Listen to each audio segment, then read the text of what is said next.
Yorana, pratique de vie numéro 7 concernant l'ancrage source, tout aussi important que l'ancrage terre.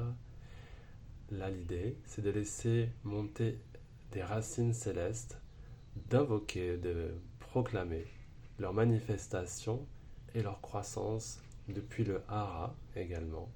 Même point de départ que pour les racines terrestres. Des racines que l'on peut accompagner en visualisation, en imagination si l'on souhaite. La proclamation, encore une fois, peut être suffisante. De proclamer en haute voix, depuis un espace aligné, de méditation, en étant bien ancré dedans, dans son cœur, et de proclamer à voix haute ou en pensée. Je demande la manifestation et la croissance de mes racines célestes depuis mon hara.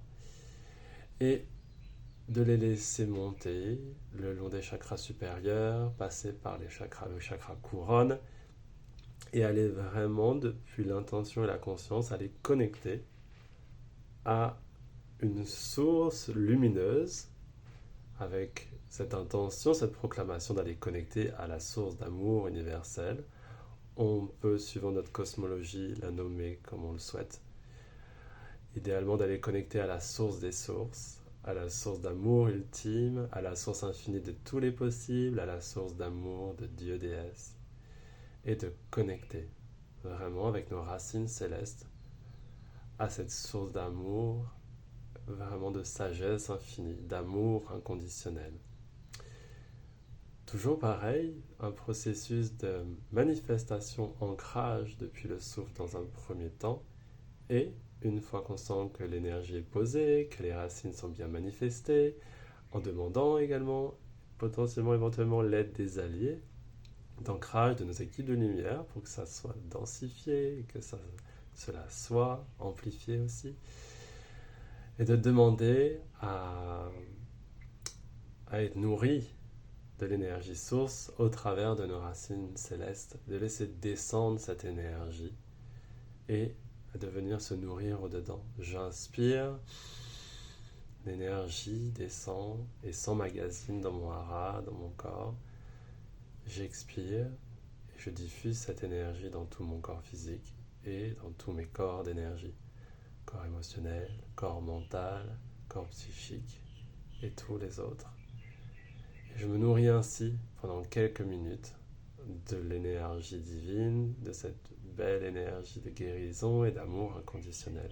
Et je me remplis de moi, en fait. Je me remplis de ma vérité, je me remplis de mon énergie de vie essentielle, qui n'est pas nécessairement au-dedans dans nos journées d'existence terrestre, qui peut être en partie, en très infime partie, amenée dans une forme d'énergie vitale, depuis la nourriture, la connexion à la nature, aux éléments, à toutes sortes de choses qui viennent potentiellement à nourrir notre énergie vitale et notre taux vibratoire. Mais là, ça vient vraiment poser au-dedans une énergie qui remplit et qui nourrit et qui nous permet vraiment d'être vraiment bien en fait, d'avoir ce sentiment de plénitude, d'avoir ce sentiment de connexion à plus grand que soi, de pouvoir poser des fréquences vraiment palpables au-dedans, de paix, d'amour, de gratitude. Et c'est très précieux, c'est très très précieux. Ça peut être fait le matin. Je sais que moi personnellement, je le pratique tous les matins.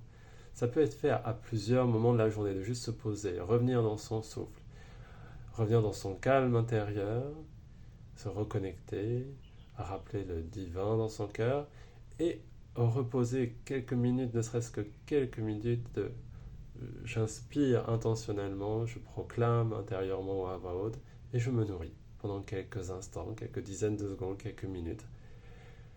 Et une fois que c'est fait, je continue ma journée et je refais la même chose pareil le soir, idéalement en rentrant à la maison ou dans une pratique de routine d'endormissement pour mon plus grand bien dans ma journée incarnée éveillée, pour le plus grand bien de toute ma phase de restauration, de régénération.